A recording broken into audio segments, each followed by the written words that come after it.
말씀은 신명기 2장 1절부터 9절까지 말씀입니다. 신명기 2장 1절부터 9절까지입니다. 우리 함께 봉독하겠습니다. 우리가 방향을 돌려 여호와께서 내게 명령하신 대로 홍해길로 광야에 들어가서 여러 날 동안 세일산을 두루 다녔더니 여호와께서 내게 말씀하여 이르시되 너희가 이 산을 두루 다닌 지 오래니 돌이켜 북으로 나아가라.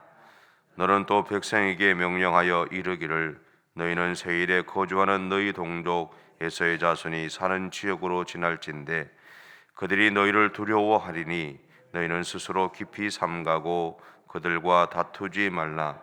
그들의 땅은 한 발자국도 너희에게 주지 아니하리니 이는 내가 세일산을 에서에게 기업으로 주었음이라.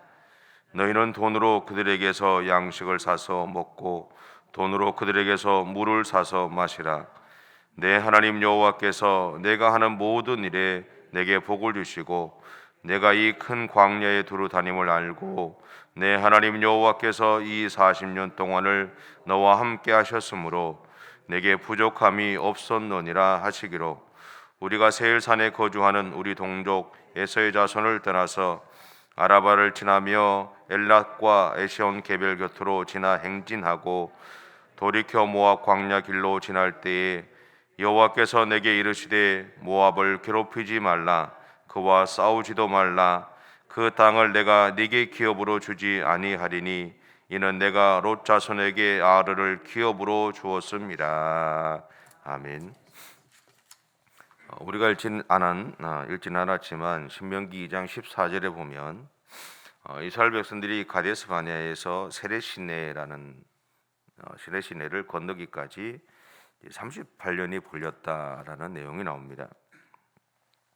여기에 나오는 이 세레시네라는 곳은 사해 남쪽에서 아라비아 반도 방향으로 흐르는 강이라고 합니다. 그 줄기가 이 모압의 남부 경계선을 이루고 있는 강이라는 거죠. 그러니까 에돔과 모압의 국경을 흐르고 있는 강이 이 세레시네입니다. 여기에 보면 38년이라는 숫자가 나와요. 우리가 일반적으로 알고 있는 이 광야 생활은 40년이잖아요. 근데 38년이라는 숫자가 나오니까 목사인 저도 좀 당황스러울 뿐만 아니라 학자들도 좀 당황스러워했던 것 같아요.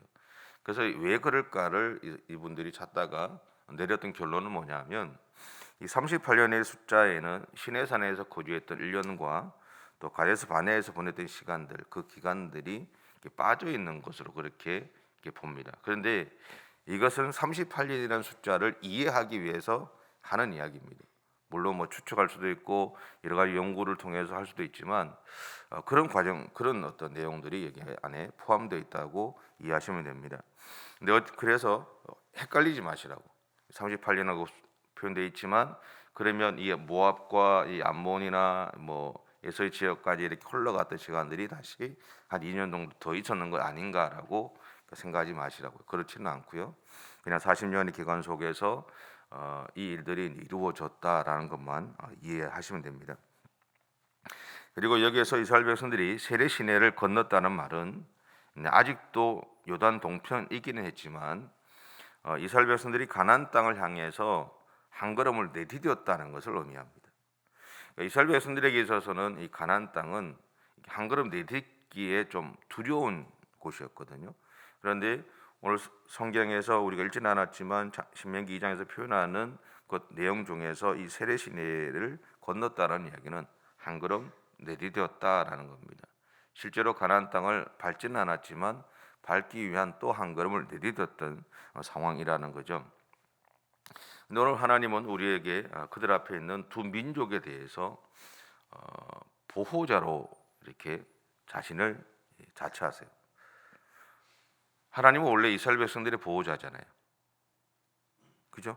근데 오늘 본문에서 보면 이 에돔과 이 모압이라는 이 두 민족의 보호자로 자처를 하세요.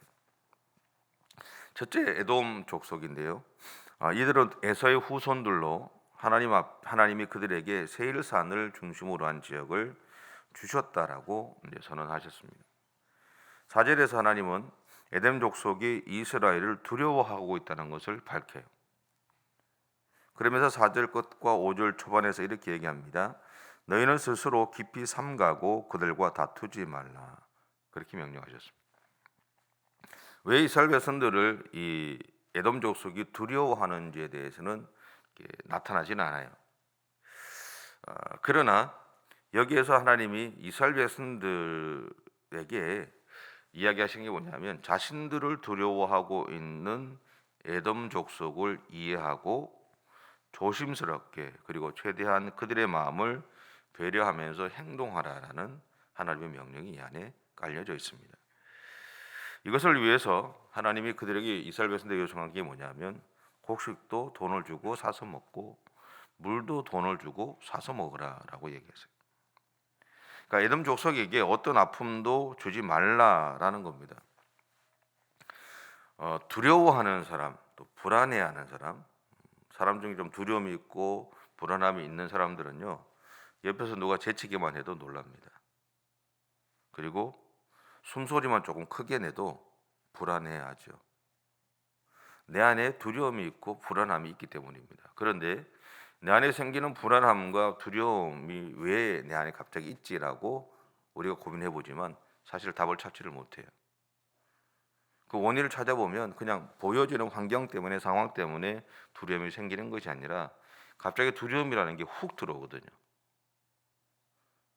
불안함이라는 게 훅 들어온단 말이에요. 우리의 삶을 살다 보면 갑자기 그렇거든요. 근데 그렇게 두려워하는 상황 속에 있는 사람들한테는 누가 옆에서 재치기를 하나, 누가 큰 소리만 내도 불안해하고 두려워하죠. 오늘 이 에돔 족속의 상황이 그렇다라는 겁니다. 자기들도 왜 이스라엘 백성들을 두려워하는지를 몰라요. 그런데 두려워하고 있어요.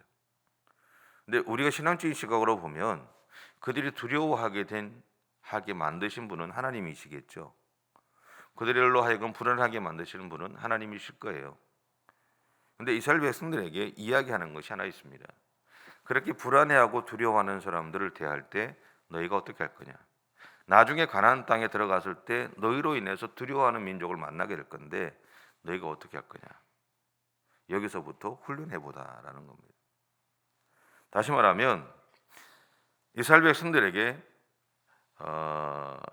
지금 에돔 족속이 너희들 때문에 두려워하고 불안해하는 그들의 아픔에 대해서 이해하라는 거죠. 다시 말하면 너희가 아픔을 겪었던 민족인 것처럼 다른 사람의 아픔을 이해하라는 말입니다. 예전에 좀 부끄러운 이야기인데 우리만 알죠. 제 이야기지만 좀 부끄러운 이야기니까 우리만 아셨으면 좋겠고요. 제가 어려움들을 참 많이 겪은 과정들 속에서 예전에 이제 한강을 이렇게 지나가잖아요. 지나가면 제가 핸들을 꺾으려고도 많이 그랬어요. 목사가 참 희한하죠. 근데 핸들을 꺾으려고도 했어요. 그만큼 나도 모르 제 안에 이렇게 쌓여 있었던 아픔들이 많았어요. 힘듦이 많았어요. 꺾으려고 그랬었어요. 그 당시에 이제 40대들이 이제 자살하는 사건들이 참 많이 일어났던 시기였기도 했고, 근데 그러고 나서 꺾지는 않았어요. 그러니까 여러분 봤겠죠. 근데 꺾지는 않고 이제 다른 교회를 갔는데 거기 가니까 그 중에 이제 처음 예수 믿는 분이 한 분 계셨는데 그분하고 이렇게 얘기를 하다 보니까 자기 이야기를 하는데 자기가 그렇게 죽으려고 많이 했었대요. 근데 제가 제 이야기를 이렇게 그분한테 드렸어요. 그랬더니만 그분이 다시 힘을 내기 시작하더라고요. 그게 그분한테는 위로가 됐던 모양이에요. 그분이 느끼는 이 아픔이나 그게 저한테는 좀 많이 쉽게 들어왔어요. 이렇게네, 이런 마음이 있었겠구나. 그러면서도 그 당시 제가 어떻게 기도했는지 아십니까? 하나님, 내가 저분을 위해서 나한테 이런 고통을 주는 건 좀 아니지 않나요? 근데 여러분, 아픔을 겪어본 사람은요, 아픈 사람을 잘 봐요. 이해하죠? 아파본 사람들이, 상처받은 사람들을 이해하고 품어줄 수 있죠.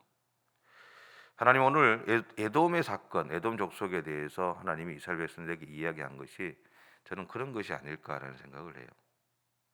너희가 아파봤지 않냐? 너희들 안에 너희가 표현할 수 없는 그 두려움들이 들어와서 그 두려움 때문에 떨어봤던 일들이 있지 않냐? 너희들의 의지와 상관없이 외부적인 환경 때문에 아픔을 겪어봤지 않냐?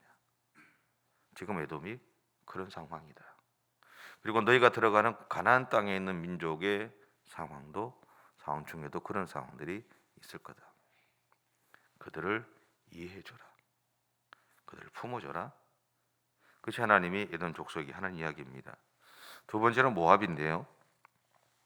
9절에서 하나님은 롯의 자손에게 이 땅을 주셨다라고 이야기합니다. 우리가 알고 있는 이 모압과 암몬 족속은요, 롯과 두 딸의 동침의 결과로 생겨난 후손들이죠. 그러게 어떻게 보면 에돔과 마찬가지로 이스라엘 백성들에게는 친족 관계라고 할 수 있습니다. 그런데 친족 관계이기 때문에 하나님이 그들을 공격하지 말라고 한 것이 아니라는 사실들을 기억하셔야 돼요. 하나님은 그들의 조상들에게 약속하신 것을 이행하기로 그냥 결정하셨다라는 겁니다. 이것은 전적인 하나님의 보호하심이죠. 그들을 향한. 근데 여기에는 이유가 없습니다. 하나님 결정하셨으니까. 그냥 여기에는 순종함으로 따르는 것밖에 없죠. 여기서 우리가 생각해야 할 부분은요, 그리스도인은 내 입장만을 이야기하는 사람이 아니라 다른 사람의 마음을 헤아리고 그들의 아픔들, 그들의 힘듦을 이해하려고 애쓰는 마음으로 상대방을 대하려고 노력하는 사람이 되어야 한다라는 겁니다. 만약 그리스도인조차 자기 입장만을 이야기하고 교회 공동체 내에서도 자기의 주장만을 이야기한다면 세상에서 지쳐서 도움을 구하기 위해 찾아오는 사람들은 어디로 가야 할까요? 내가 지쳐서 위로받고 또 도움을 받아야 할 때는 누가 나에게 관심을 가져줄까요? 여러분, 신앙생활에서 상대방을 배려하는 것도 훈련입니다.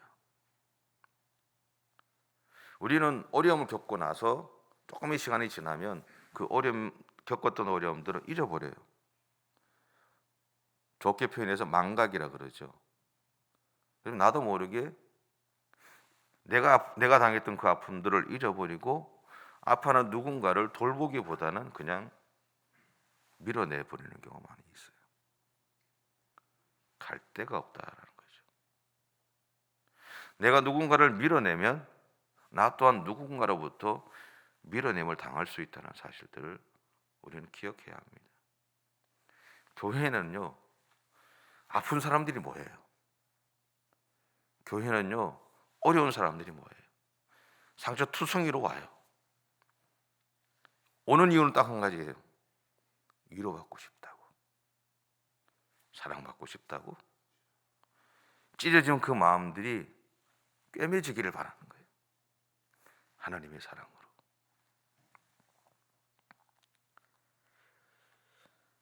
하나님이 이스라엘 백성들이나 우리의 계속되는 배신과 불순종에도 불구하고 참으신 이유가 뭘까요? 수많은 모세나 수많은 지도자들이 신앙 공동체를 위해서 때로는 자기의 생명을 걸고 하나님에게 용서를 구했던 이유는 또 뭘까요?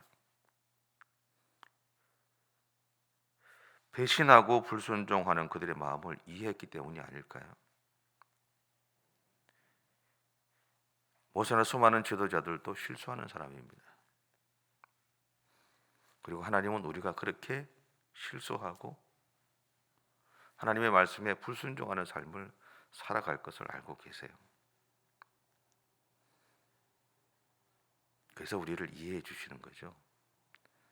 그래서 우리를 기다려 주시는 겁니다. 하나님은 우리 안에 있는 두려움도 이해하시고요, 우리가 가지고 있는 아픔도 이해하시고, 우리 안에 있는 혼란도 이해하시고요, 자신의 생각과 달리 나오는 우리의 말과 행동도 이해하십니다. 그래서 하나님은 우리가 수많은 갈등을 겪으면서도 다시 중심을 찾아 주기를 오늘도 기다리고 계신다는 사실입니다. 흔들리지 말라는 이야기가 아닙니다. 흔들려도 괜찮아요. 아파해도 괜찮고요. 실수해도 괜찮아요. 지금은 배려하지 못해도 괜찮아요. 근데 다시 하나님 앞에 내 마음을 찾고 다시 서주기를 원하고 계신다는 사실입니다. 여러분, 이것이 우리를 향한 하나님의 사랑입니다. 그리고 하나님은 7절에서 이렇게 선언하셨습니다. 내 하나님 여호와께서 이 40년 동안을 너와 함께 하셨으므로 내게 부족함이 없었느니라. 40년 동안 이어진 광야의 삶에서 얼마나 많은 일들이 일어났겠습니까? 성경에서 잠깐 등장하는 사건들은 정말 아무것도 아니었을 겁니다. 우리가 살아가는 인생의 예정을 보면 또 어떻습니까? 상상할 수 없는 일들이 매일매일 일어나기도 하죠. 우리의 마음을 틀었다 놨다 하는 일들이 수없이 많이 일어나는 것이 우리들의 삶의 모습입니다. 그런데 그렇게 많은 사건, 사고 속에서도 하나님은 우리를 부족함 없이 채워주셨다라는 겁니다. 물론 사람들마다 모든 사람이 만족할 수는 없습니다. 왜냐하면 사람마다 가진 기대치가 다르기 때문이고요. 각자 가진 욕구가 다르기 때문이죠. 모든 사람들이 다 만족할 수는 없어요. 하지만 분명한 것은 40년 동안 광야에서 살았던 이스라엘 백성들의 삶에서나 오늘 우리의 삶에서나 하나님은 부족함이 없이 채워 가셨다라는 겁니다. 본문의 이야기로 하면 광야 세대인 이스라엘 백성들이 에돔과 모압을 정복하지 않아도 그들이 살아가기에 충분한 땅과 필요를 하나님이 채우신다라는 겁니다. 그리고 이것은 하나님이 우리와 함께 하신 결과였다라는 거죠. 하나님이 우리와 함께 하셔서 그 일을 이루셨다라는 거예요. 하나님이 우리와 함께 하시는 것이 중요합니다. 지금 내 삶에서 필요가 채워졌다는 것보다 더 중요한 것은 하나님이 우리와 함께 하셨다. 내 필요가 채워졌는데 누가 채웠냐? 하나님이 채우셨다는 그것이 중요합니다. 그러기에 지금 우리에게 필요한 것은요, 그 당시에 이스라엘 백성들에게 필요한 것은 요단 땅을 정복하는 것이 아니었습니다. 하나님의 은혜였다라는 겁니다.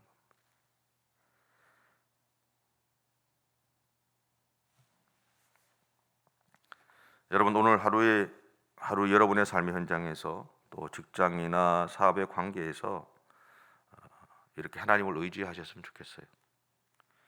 하나님이 약속하시지 않았습니까? 이제 하나님이 내가 너를 위해 싸울 것이고 네가 걸어가는 길에서 너를 안아서 함께 할 것이고 네가 가야 할 길에 앞장서서 내가 가고 네가 가야 할 길을 이끌어 줄 것이다. 그 하나님의 함께 하심이 오늘도 우리의 삶에 있습니다. 그러기에 오늘 하나님을 믿으시고 우리를 필요를 채워가시는 하나님을 신뢰하시면서 여러분 주변에 있는 분들을 배려하시고 이해해 주시고 사랑해 주시는 그런 오늘 하루의 삶이 되시기를 바랍니다. 기도하겠습니다. 사랑해 주님, 감사합니다. 우리를 사랑해 주시고 우리를 이해해 주시고 우리를 기다려 주셔서 감사합니다. 주님의 그 은혜가 있었기에 오늘의 우리 각자의 삶이 있는 것을 고백합니다. 주님, 우리가 이미 그러한 사랑을 받았기에 그러한 은혜 가운데 살고 있기에 혹시나 우리 주변에서 우리와 같은 아픔을 겪고 있는 이들, 우리와 같은 힘든 시간들을 보내고 있는 이들이 있다면 기꺼이 주님의 그 사랑으로 안아줄 수 있게 하시고 주님의 그 사랑으로 그들을 품어줄 수 있는 은총들을 우리 가운데 허락해 주시기를 원합니다.